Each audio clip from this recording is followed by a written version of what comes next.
केस म्हणजे appendix operation सारखी आहे. आता अपेंडिक्स म्हणजे काय? आपल्या शरीराला नको असलेला भाग आपल्या शरीरातून काढून टाकणं. That is the operation of appendix. ही केस अगदी तशीच आहे.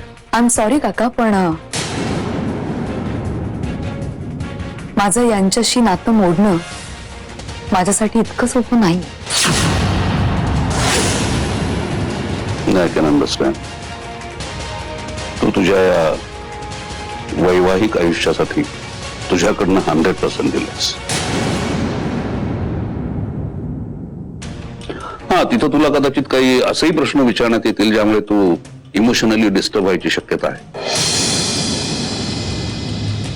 पण टेन्शन घ्यायचं नाही. ओके? नाही नाही, टेन्शन वगैरे नाही येत मला.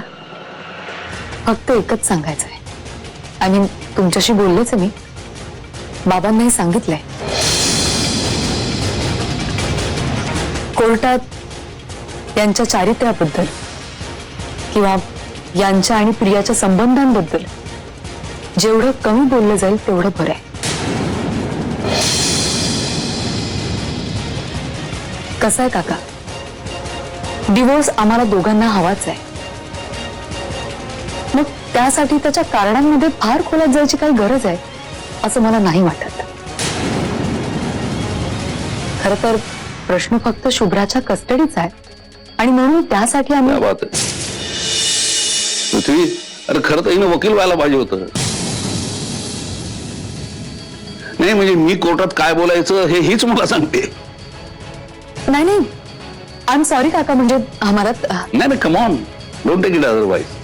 पण एक गोष्ट लक्षात ठेव बाळा, A+B=C हे जर आपल्याला सिद्ध करायचंय तर A ची किंमत काय आणि B ची किंमत काय हे आपल्याला आधीच माहित पाहिजे, नाही का?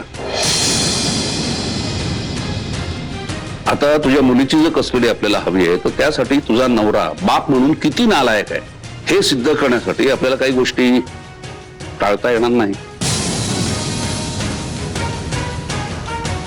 तेव्हा त्यासाठी काहीतरी प्रश्न विचारावे लागतील. पण don't worry, we are not going to hit below the belt. आपलं आडनाव महाबळे आणि सरनाईक आहे, मुधोळकर नाही. ओके?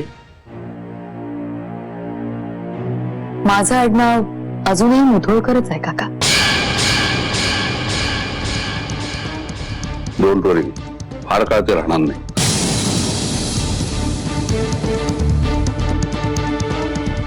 आणखीन एक गोष्ट, जेव्हा कोर्टात येशील ना तेव्हा शक्यतो अगदी साध्या साड्या नेसून ये, केस बांधून. नाही तशी तू साधी जर राहतेच नाही मी, पण जास्तीत जास्त साधी म्हणजे काकूबाई दिसण्याचा प्रयत्न कर. कसं आहे, नाही म्हटलं तरी सायकोलॉजिकली जजच्या मनावर त्याचा परिणाम होतो.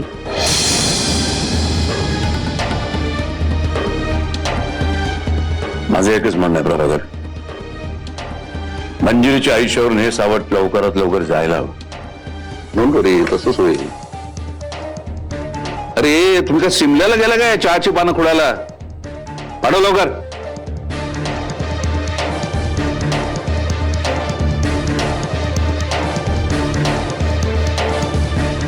हॅलो. काही टेन्शन घेऊ नको, सगळं व्यवस्थित होईल. हो.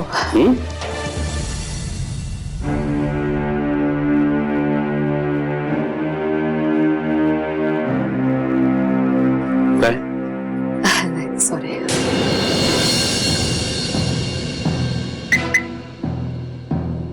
बाहेर चाललास? हो, मला जरा बोलायचं आहे. मला तर एका अर्जंट कामासाठी जायचंय विहंग. आपण नंतर बोलूया ना, मी फोन करतो. सत्यजित, मला खूप महत्वाचं आणि अर्जंट बोलायचं आहे. कदाचित तुझ्या या कामापेक्षाही महत्वाचं. बोल महाबळे, काय नवीन काय बातमी? बघ, वकील सूचना देत असतात, बातम्या नाही. त्या सूचनांचं जर पालन केलं तर क्लायंटचं भलं होत असतं. पण मला सांग, तुझं मंजिरीशी काय बोलणं झालं काय? हो, मंजिरी आपल्या निर्णयावरती ठाम आहे. तिचं म्हणणं असं आहे की ते मुधोळकरच्या आधीच्या वागण्याचा या केसशी कुठल्याही प्रकारे संबंध जोडता कामा नये. शुभ्राची कस्टडी आपल्याला पाहिजे, बस एवढा पुरता उल्लेख करा. तसं कसं झालं? तू किती बाहेर खेळली आहे, किती नीच माणूस आहे हे कोर्टात सिद्ध करण्यासाठी सगळं करावंच लागणार आहे. कळलं? आणि शुभ्राची कस्टडी हवी ना आपल्याला, तेव्हा त्याच्या चारित्र्यावर चिखलफेकी करावीच लागणार. अरे बाबा, ज्या माणसाला चारित्र्यच नाही त्याच्या चरित्रावरतीही कसली चिकटफेक करायची? अरे त्या माणसाकडे चारित्र्य नाही हेच सिद्ध करायचं ना आपल्याला कोर्टात. मग हे सगळं करावंच लागणार, हे सगळे डावपेच आपल्याला खेळावेच लागणार. हो, तुझं म्हणणं तसं बरोबर आहे, पण हे बघ, मंजिरीला डिवोर्स हवाय ना, आणि मुलीची कस्टडी हवी, ती मी मिळवून देतो. आणि त्यासाठी हे सगळे अरे कोर्टात. नाही, तू म्हणतोस ते बरोबर आहे. एकदा का आपल्याला शुभ्राची कस्टडी मिळाली की मग त्या मावळ्याचं तोंड सुद्धा बघायला नको ना. आणि मग आता त्याची इज्जत तिचे धेंडवडे काढले का आणि नाही काढले का काय फरक पडणार आहे? बघ मी त्याला कसं सोडून काढतो ते ना. तू काय काळजी करू नको, हे सगळं करावं लागतं चिकलपेक वगैरे. त्याच्या अब्रूचे पुरते वापाडे काढतो मी. मी सांगतो तसं कर. ओके, चल ठेव. काय हो? कुणाचा फोन होता? ते अंकिताचा. ओ, काय म्हणते काकू? काय नाही, म्हणत होती बऱ्याच दिवसात फोन नाही केला म्हणून केला. अच्छा. तुला मी बोलवणार होतो पण शुभ्राला तू झोपत होतीस म्हणून म्हटलं आवाज नाही दिला तुला. बेटा आता तू पण आराम कर, शुभ्रा झोपली तोपर्यंत. त्यासाठी उठली की मग पुन्हा तुला. हो, येते.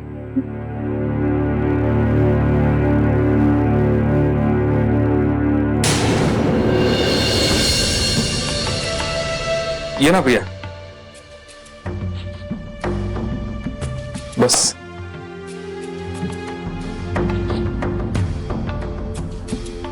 ही कम्फर्टेबल. तुझ्या घरात मी फार कम्फर्टेबल कधीच राहू शकत नाही. शेवटचे आले होते तेव्हा मधुराचा खून आठवलं तरी अंगावर काटा येतो.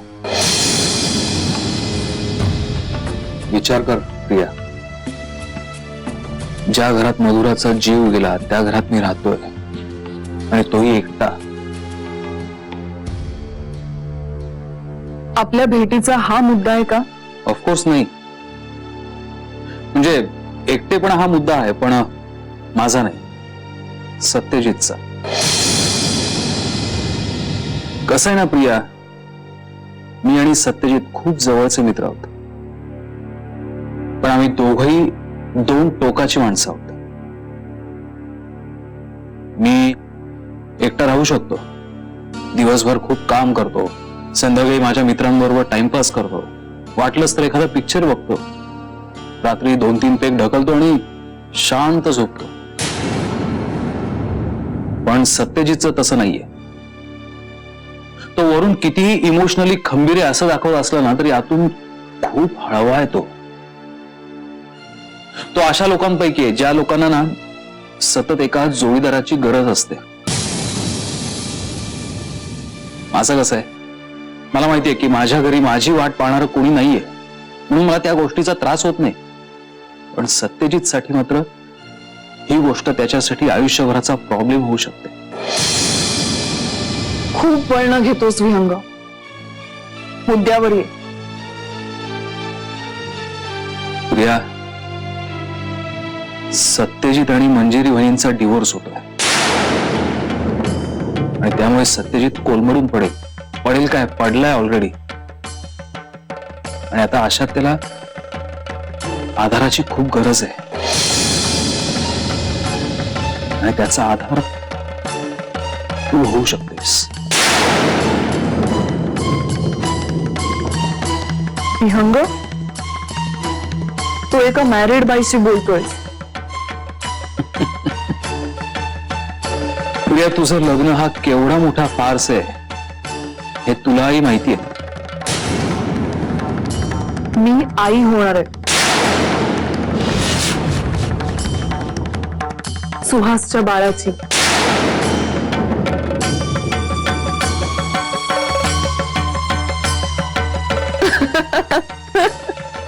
आय कांट बिलीव्ह दिस. विहंग भोसले, जो माणूस मला त्याच्या सावलीलाही उभं करायचं नाही तो आज माझ्याशी इतकं सगळं बोलतोय. काय झालंय अचानक हे असं हृदय परिवर्तन वगैरे कसं काय झालं? मला सत्यजितची काळजी वाटते, बाकी काही नाही. खोटं बोलतोयस तू. तुला काळजी बिळजी काही वाटत नाही. विहंग, तुला काय मी इतकी बावळट वाटले? एक दिवस अचानक तू येशील आणि तुला माझ्याबद्दल किती कळवळ आहे हे सांगशील आणि मी त्यावर विश्वास ठेवीन असं वाटलं तुला? मला बाकी कसला राग नाही आला. तू माझ्या हुशारीला अंडर एस्टिमेट केलंस ना, त्याचा राग आलाय मला. आणि आता तू आलायस हे सांगायला की सत्यजित मंजिरीचा संसार मोडकळीला आलाय. सत्यजितला माझी गरज आहे. सत्यजित मंजिरीचा संसार उद्ध्वस्त करायचा प्रयत्न मी तेव्हापासून करते ज्या दिवशी मंजिरी माप ओलांडून त्या घरात आली. मला धुडकावून त्यांनी तिच्याशी लग्न केलं. इमाने एक बारे जीव द्यायचाही प्रयत्न केला पण तेही नाही जमलं. पण मग विचार केला, आपण कशाला जीव द्यायचा? ज्या मुलीने आपल्या हक्काचं माणूस आपल्यापासून हिरावून घेतलं तिला जीव द्यायला लावायचा.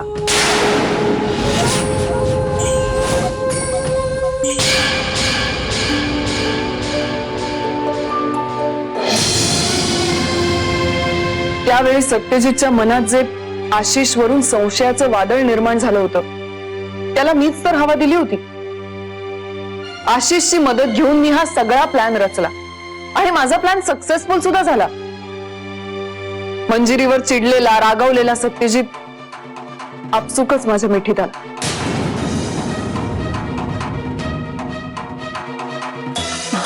नाही, आपसुक नाही, खूप वातावरण निर्मिती करावी लागते. ते फार्म हाऊस, दारू, इमोशनल ब्लॅकमेल, बापरे. पण शेवटी मला जे हवं होतं ते मला मिळालं. पण ते मिळालं आणि तितक्याच पटकन निसटूनही गेलं. आता सत्यजित कायमचा माझा झाला असं वाटत असतानाच सगळा डाव पलटला. मंजिरी प्रेग्नेंट झाली. ते दोघं पुन्हा एकत्र आले आणि तेव्हापासून सगळं माझ्या विरोधात जायला लागलं. एखादा बुडणारा माणूस वाचण्यासाठी जितकी किंवा धडपड करतो, हातपाय मारतो, तितकेच केविलवाणे प्रयत्न मीही केले पण त्यांचा काहीच उपयोग झाला नाही. त्या दोघांचा हनीमून सुरूच होता. मी काय काय नाही केलं सत्यजितसाठी. दादा होळकर सारख्या किळसवाण्या माणसाची सुद्धा मदत घेतली पण तरीही त्या दोघांचा हनीमून संपतच नव्हता. पण मग विचार केला, जर मी सत्यजितला मंजिरीपासून तोडू शकत नाही तर मग मंजिरीला सत्यजित पासून तोडता येतं का ते पाहूया. मग ती आमची फार्म हाऊस वरची क्लिप मीच तर मंजिरीपर्यंत पोहोचवली.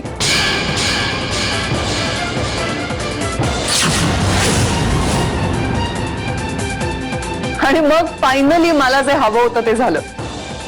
मंजिरी सत्यजितला सोडून गेली.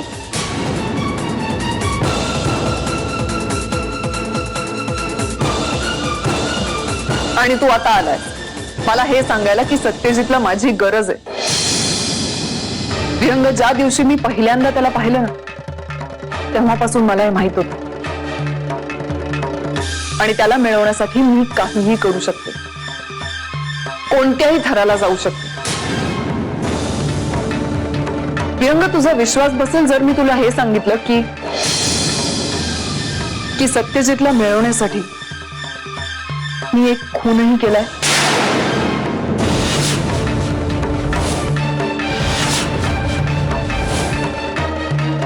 काय?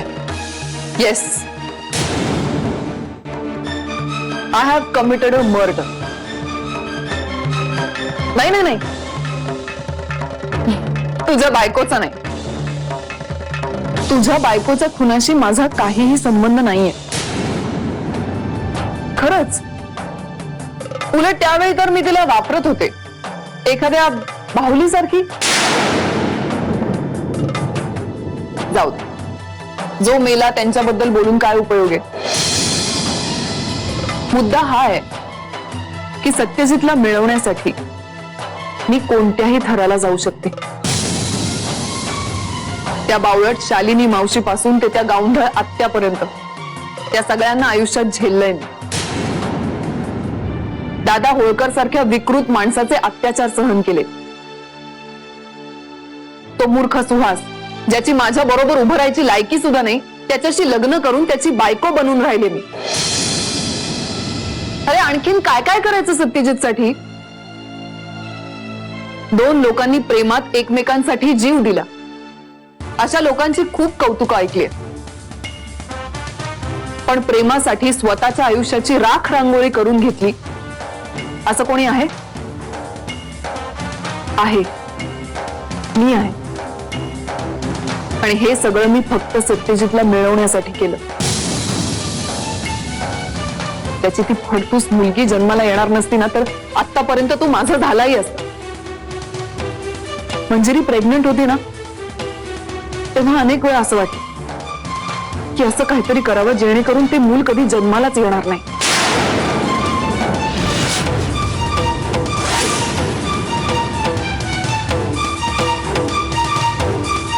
त्याच्या प्रेमासाठी मी तेही केलं असतं.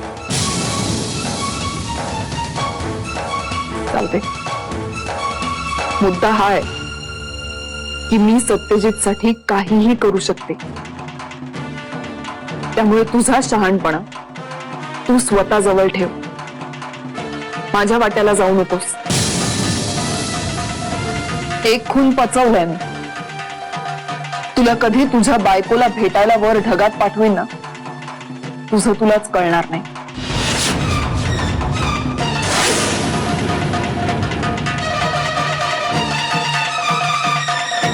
बाय. सत्यजित,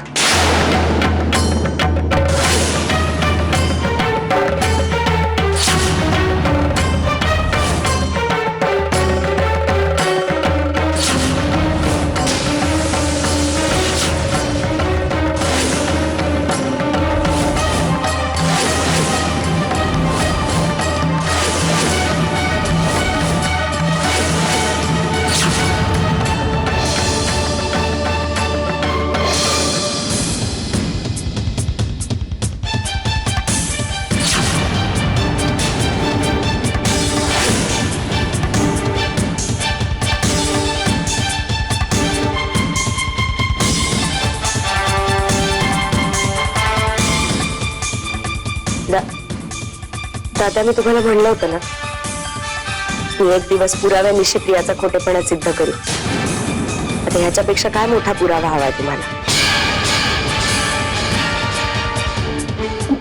सत्यजित माझं ऐकून घे. या माणसाने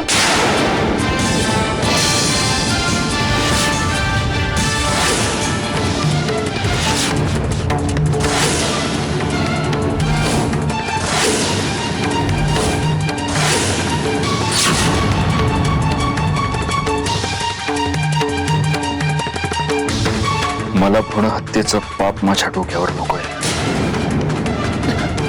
म्हणून जीव घेत नाहीये मी तुझा.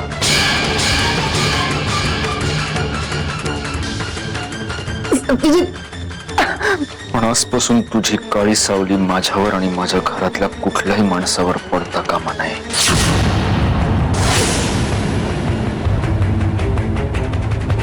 चालतं व्हायचं आमच्या आयुष्यातून कायमचं. फक्त तुझ्या प्रेमापोटी मेलेली माणसं बोलत नसतात. प्लीज माझा काही दाखवण्यासाठी आता खरंच जीव घेऊ तुझा. आज मी तुझं श्राद्ध घातलंय असं समज.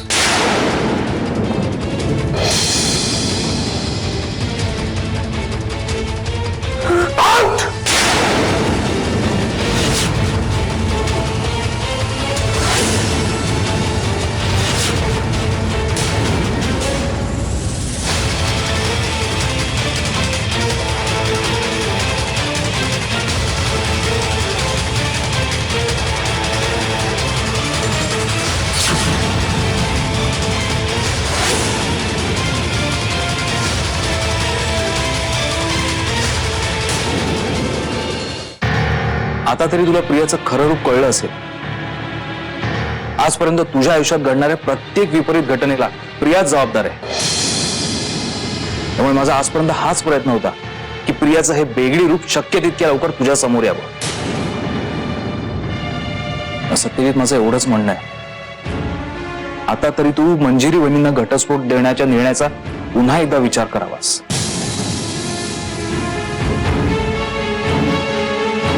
प्रियाच्या खोटं वागण्याचा आणि मी मंजिरीला घटस्फोट देण्याचा काय संबंध आहे विहंग? ते दोन वेगवेगळ्या गोष्टी आहेत. नाही सत्यजित, तुझ्यात आणि मंजिरी वहिनीमध्ये जे गैरसमज निर्माण झालेत त्याला प्रियाच जबाबदार आहे. आज जे काही बिघडलंय, ज्या नावडत्या प्रसंगांना आपण सामोरे जातोय, ते अचानक घडलेले नाहीये, मुद्दामून घडवून आणले. विहंग, गल्लत करतोयस तू. माझ्यात आणि मंजिरीमध्ये जे गैरसमज निर्माण झाले होते ते केव्हाच दूर झाले. त्या गैरसमजांमुळे मी मंजिरीला डिवोर्स देतच नाही. मंजिरी आईशी जे काही वागली तिथे माझा प्रॉब्लेम आहे, आणि तिथे मंजिरीच्या जागी जगातली दुसरी कुठलीही व्यक्ती असती तरी माझा हाच स्टँड असता जो आता आहे. माझ्या आईशी कोणीही असं वागू शकत नाही.